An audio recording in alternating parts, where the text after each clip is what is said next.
আসসালামু আলাইকুম এভরিওয়ান। আজকের ভিডিওতে আমরা গতকাল যে ম্যাথটা সলভ করছিলাম সেই ম্যাথটা সলভ করব, কিন্তু এটা ভিন্ন কনসেপ্টে। গতকালের যে কনসেপ্টটা ছিল সেটা হচ্ছে তোমার মডুলাসের যে প্রপার্টিজ সেটা দিয়ে করছিলাম। তো আজকে ওই সেম ম্যাথ বইতে আসা 2025-26 সেশনে সেম ম্যাথে আমরা ভিন্ন কনসেপ্ট দিয়ে করব। সেটা হচ্ছে কি, অনুবন্ধী কোন একটা জটিল সংখ্যার অনুবন্ধী যে কনসেপ্ট, সেই অনুবন্ধী ধর্ম দিয়ে আমরা করব। ঠিক আছে, তাহলে একটু খেয়াল করো, অনুবন্ধী জটিল সংখ্যার ধর্মটা আমরা দেখব। অনুবন্ধী জটিল সংখ্যার ধর্ম, এটা দিয়ে আমরা করব। হ্যাঁ, তো একটা জটিল সংখ্যা যদি হয় তোমার এক্স প্লাস আই ওয়াই, ঠিক আছে, তাহলে সেটার অনুবন্ধীটা কি হবে? সেটাকে আমরা জেড বার বলি। জেড বার ইকুয়াল টু কি হবে? এক্স মাইনাস আই ওয়াই, অর্থাৎ আই এর সামনে যদি প্লাস থাকে মাইনাস হবে, মাইনাস থাকলে কি হবে? প্লাস হবে। তাই প্রপার্টিসটা আমরা একটু দেখি, ধর্মগুলো, অনুবন্ধী জটিল সংখ্যার ধর্ম বা প্রপার্টিস যেটাকে আমরা বলতেছি। তাহলে z1 প্লাস z2 তার উপর যদি বার থাকে, তাহলে আমরা এটাকে লিখতে পারি z1 বার প্লাস z2 বার। যদি z1 bar minus z2, z1 minus z2 তার উপর কি থাকে?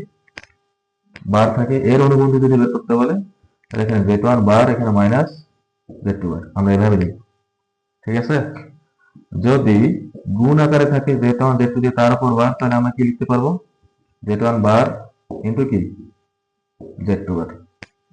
যদি ভাগ আকারে থাকে z1 বাই z2 লিখে তার উপর বার, তাহলে আমরা লিখতে পারবো z1 bar divide by z2 বার। যদি এমন দেখো যে z1 বার তার উপর n আছে পাওয়ার, তাহলে আমরা কি করব বলো? মানে z1 টু দি পাওয়ার, মানে এরকম আর কি, sorry, z to the power n দিয়ে তার উপর কি আছে? বার।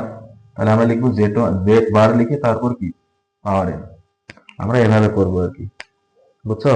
তাই এই যে অনুবন্ধী জটিল সংখ্যার কিছু ধর্ম, এই যে 4-5টা ধর্ম, এটা তোমাদের মনে রাখতে হবে।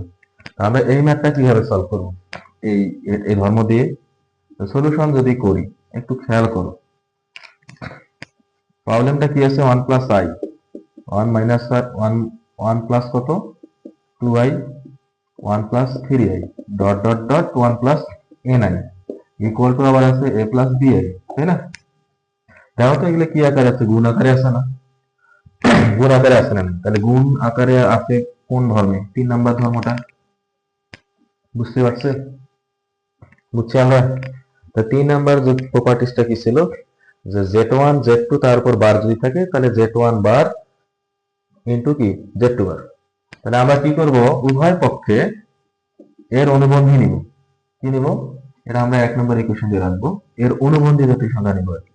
তাহলে উপরে কি নিতে হবে?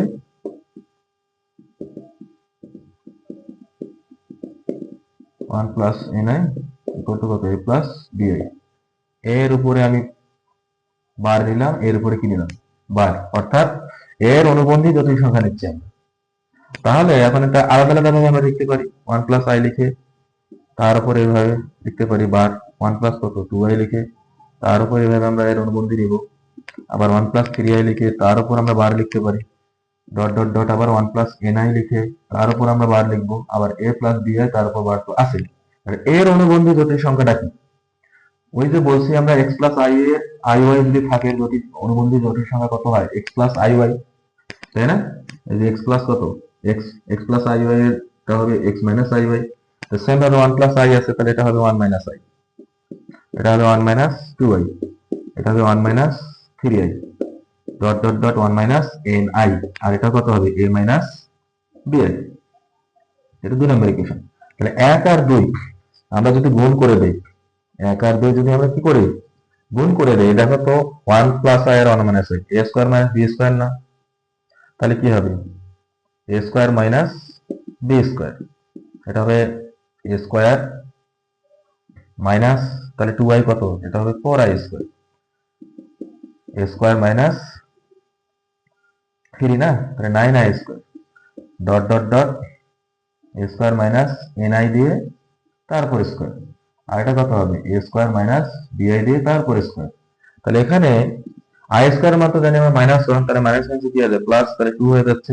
এখানেও হচ্ছে কত 5 হবে। এই পরেরটাতে কত হবে, আই স্কোয়ার মান যেহেতু -1, তাহলে কত হবে 10 ডট ডট ডট, এখানে হবে 1 প্লাস কত এন স্কোয়ার, আর এখানে হবে এ স্কোয়ার প্লাস বি স্কোয়ার। দেখছো 2 into 5 into 10 dot dot dot 1 plus N স্কোয়ারের ভ্যালু কত 1 প্লাস বি স্কোয়ার। বুঝতে পারছি আমরা? তাহলে আমরা গত ভিডিওতে যেটা শিখছি সেটা হচ্ছে মডুলাসের প্রপার্টিজ দিয়ে এই ম্যাথটা সলভ করছি। আর আজকে আমরা কি করলাম, যে ম্যাথটা যে ভ্যালুটা আছে বা এখানে যে জটিল সংখ্যাটা আছে সেটার কি অনুবন্ধী নিয়ে আমরা সলভ করলাম। তো আমরা এই কনসেপ্টটা বুঝতে পারছি। আচ্ছা, তাহলে এই টাইপের ম্যাথ যদি থাকে তাহলে আমরা আশা করি এই জটিল সংখ্যার ধর্ম যেগুলো আছে এগুলা ফলো করে বা ইউজ করে আমরা কি করতে পারবো, সমাধান করতে পারবো।